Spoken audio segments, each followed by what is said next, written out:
안녕하세요. 주식유치원 야너주입니다. 자, 오늘은요, 오늘 주식시장에서 무슨 일이 있었는지 오늘의 마감 시황 전해드릴게요. 5월 9일 월요일에는요, 코스피가 1년 5개월 만에 최저치를 기록했습니다. 증시는 최저치를 기록했지만 신용융자 잔고는 그렇게 크게 빠지지 않았고요. 원스토어가 5월 9일 월요일 기업 설명회를 개최했는데요. IPO 완주 의지를 드러냈습니다. 오늘 시장이 전체적으로 하락하면서 많은 종목들이 하락했는데요. 그 중에서 특징 종목으로 엔터주의 최근 주가 낙폭이 꽤나 심한데 엔터주 한 달 동안 얼마나 빠졌는지 살펴보고요. 자, 마지막으로 오늘 2022년 1분기 실적 발표한 기업들은 어디인지 간단하게 살펴볼게요. 자, 5월 9일 월요일 코스피는 마이너스 1.27% 하락해서 2610포인트로, 코스닥은 마이너스 2.6%나 하락해서요 860포인트로 마감되었습니다.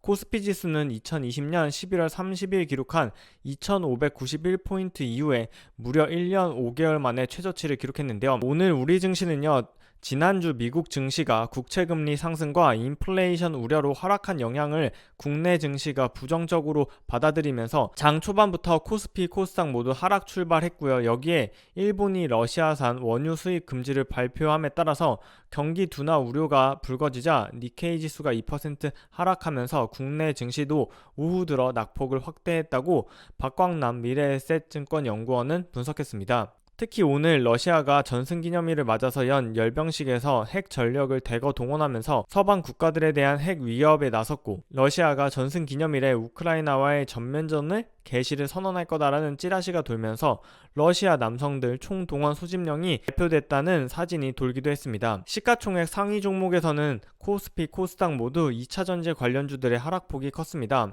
코스피에서는 LG에너지솔루션, 삼성 SDI, LG화학 등의 낙폭이 컸고요. 코스닥 시장에서는 에코프로비엠, LNF, 첨보 등의 낙폭이 컸던 걸 확인할 수 있습니다. 업종별로는 전 업종이 대부분 하락세를 보였던 가운데 은행 업종이 1% 이상 상승했고요. 통신장비 업종도 1% 미만이지만 상승을 기록해서 은행 업종과 통신장비만이 양호한 주가 흐름을 보였던 월요일이었습니다. 자, 전일 증시 주변 자금 동향 살펴보면요. 5월 6일 기준으로 고객 예탁금은 60조 3,900억, 신용융자 잔고는 22조 2,900억 수준을 기록했는데요. 오른쪽 차트에 보시는 최근 6개월 동안의 신용공여 잔고 추이를 살펴보면요. 3월 말부터 현재까지 지수는 하락하는 와중에서도 신용융자 잔고를 나타내는 굵은색 보라색 선은 22조 원에서 크게 하락하지 않는 모습을 보이고 있기 때문에 이렇게 높아진 신용융자 잔고가 한 번은 낮아져야 바닥을 기록하지 않을까 하는 생각을 하고 있습니다. 자, 다음으로 원스토어가 5월 9일 기업 설명회를 열었는데요. 해당 기업 설명회에서는 IPO 완주 의지를 강조했다고 합니다. 지난주 SK쉴더스가 IPO를 철회한 만큼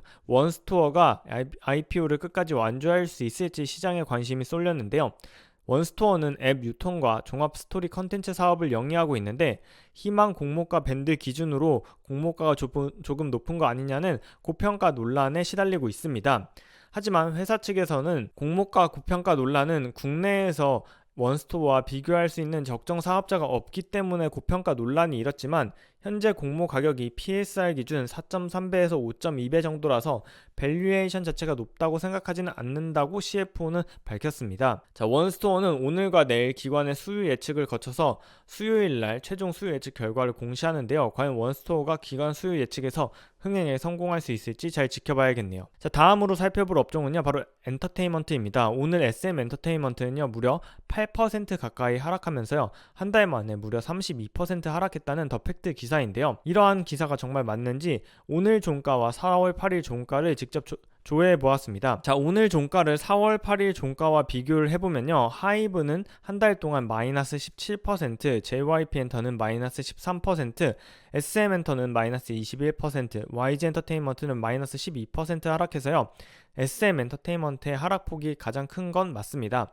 다만 한 달 만에 32% 하락했다는 건 그 비교가 한 달 전이 아니라 주주총회 직후 SM의 최고 가격인 9만원을 기준으로 하락폭을 계산한 것으로 보입니다. 이러한 SM엔터테인먼트 왜 빠졌나, 기사에서는 바로 경영화두로 떠올랐던 매각설이 지지부진한 영향이라고 분석했는데요.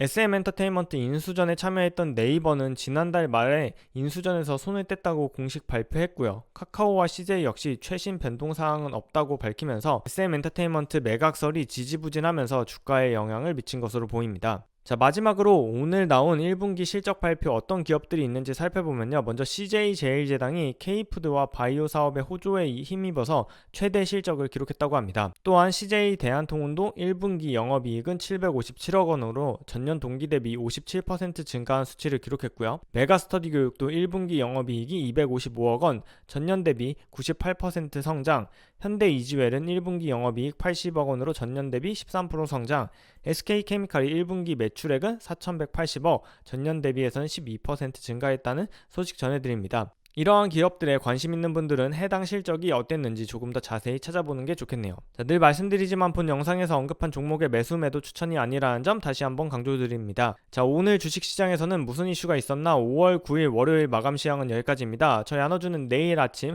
오늘의 경제 뉴스 영상으로 돌아올게요. 그럼 내일 아침 만나요. 안녕.